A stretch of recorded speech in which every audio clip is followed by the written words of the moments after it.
Un dernier exemple pour l'intégration de coordonnées polaires. Trouver le volume de la sphère de rayon A. La sphère de rayon A, je peux dire que c'est x2 plus y2 plus z2 égale 2. Je peux la centrer, évidemment, elle ne change pas de volume. Puis ici, mais si j'isole mon z pour avoir la partie de, on va dire, hémisphère nord de ma sphère, j'ai z égale plus la racine positive, évidemment. Racine de A2 moins x2 plus y2 entre parenthèses pour l'hémisphère supérieur.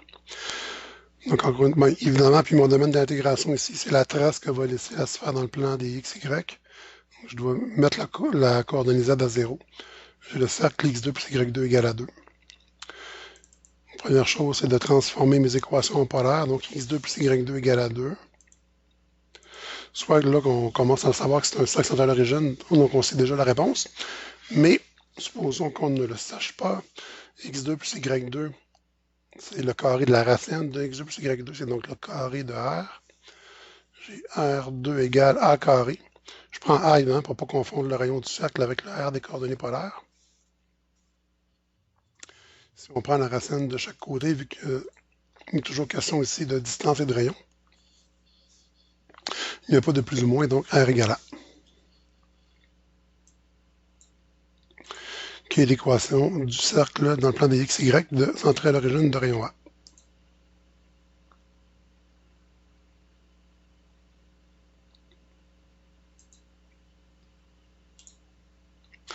Maintenant, si on veut trouver le volume,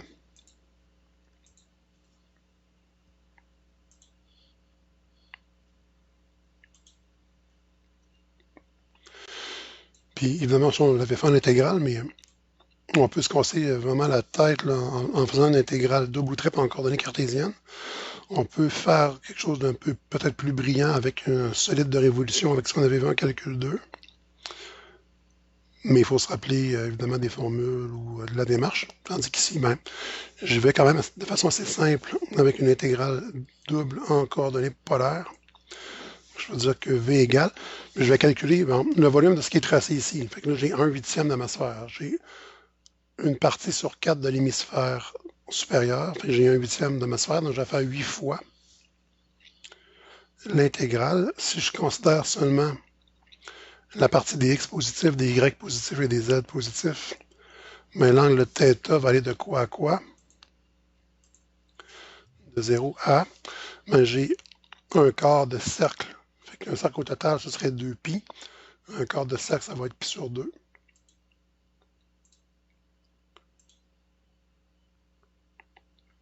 Évidemment, si j'avais pris 0,2π, j'aurais eu toute la partie supérieure. J'aurais juste eu à faire x2 pour avoir la partie inférieure.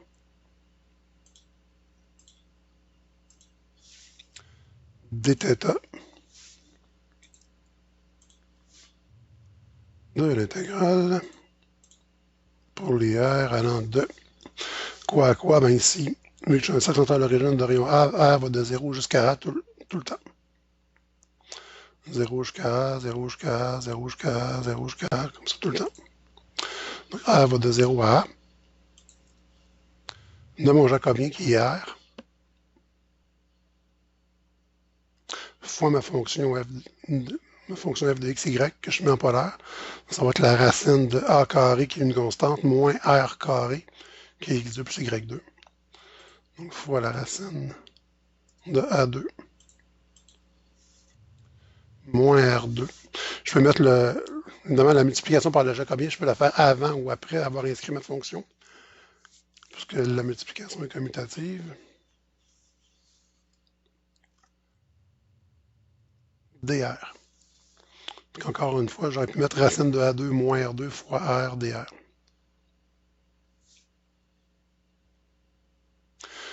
Donc là, le problème est, en fait, l'intégrale est complètement déterminée. Si on veut avoir le détail du calcul, comment on ferait pour intégrer ça ici? Malgré que j'ai une forme A2 moins R2, je n'ai pas de substitution trigonométrique à faire vu que la dérivée de ma fonction intérieure à ma racine est un multiple de ce qui multiplie ma différentielle dans l'intégrale. Je peux faire un changement de variable standard.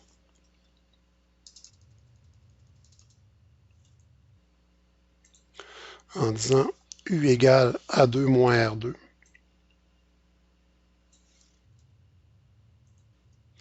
Ce qui va me donner DU égale moins 2R dr. Je vais changer mes bornes aussi en même temps, donc je vais calculer U de A. Donc, quand R vaut A, U vaut quoi? Ben, A carré moins A carré, ça fait 0. Puis je vais calculer U de 0. Quand R vaut 0, U vaut quoi? Ben, A carré moins 0 carré, donc U vaut A carré.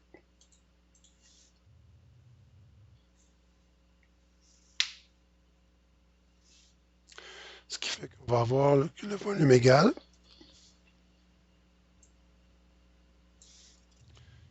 l'intégrale pour les θ allant de 0 à pi sur 2 dθ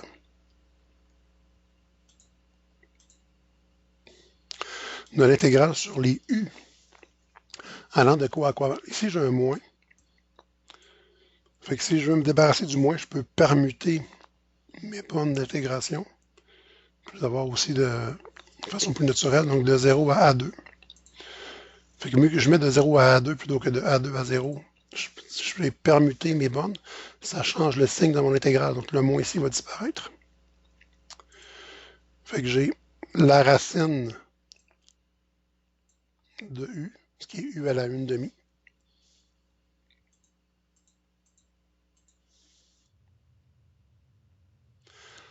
fois R dr. R dr, si je l'isole ici, c'est du sur moins 2. Par contre, on a changé les bornes, donc le moins disparaît. Fait qu'il me reste du sur 2. Pas oublier de mettre mon 8 fois au début. Ici, j'ai du sur 2.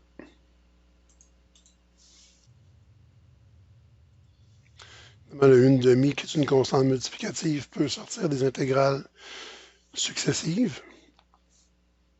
Fait que 8 demi, je vais avoir 4.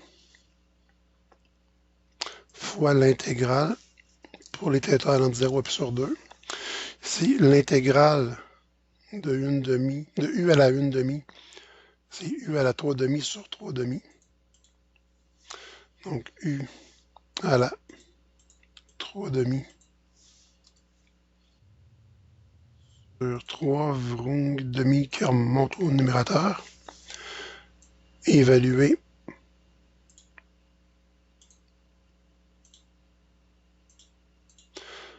pour les U allant de 0 à A carré.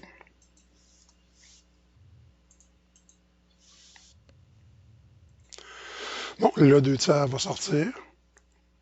Je vais me ramasser avec 8 tiers.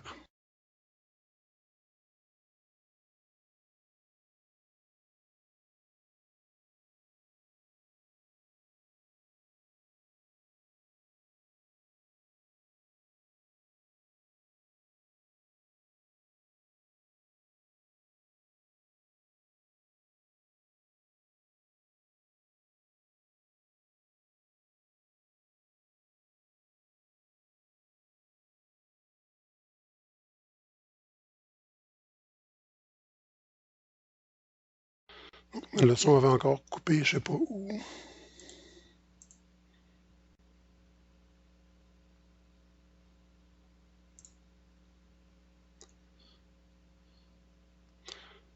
Espérons que vous n'avez pas perdu trop d'explications, mais ça devait quand même aller avec le détail des calculs. 8 tiers fois l'intégrale de 0 à pi sur 2.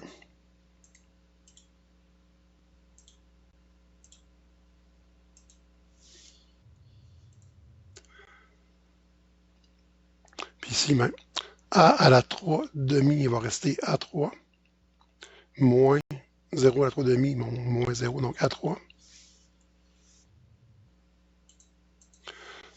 Dθ.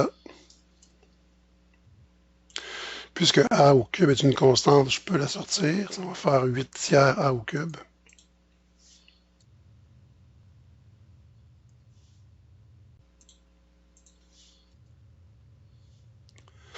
Puis il reste l'intégrale de dθ qui est θ, donc fois θ.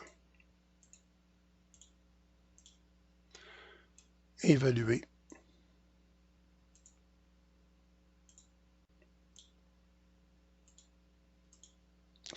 de 0 à pi sur 2. Donc,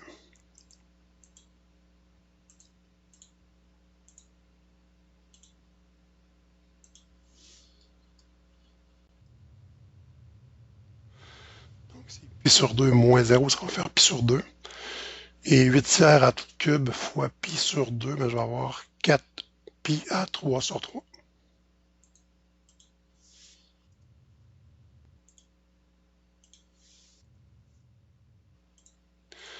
Ce qui est cohérent avec la formule bien connue du volume de la sphère. Unité cube. 4 tiers fois pi fois le rayon cube.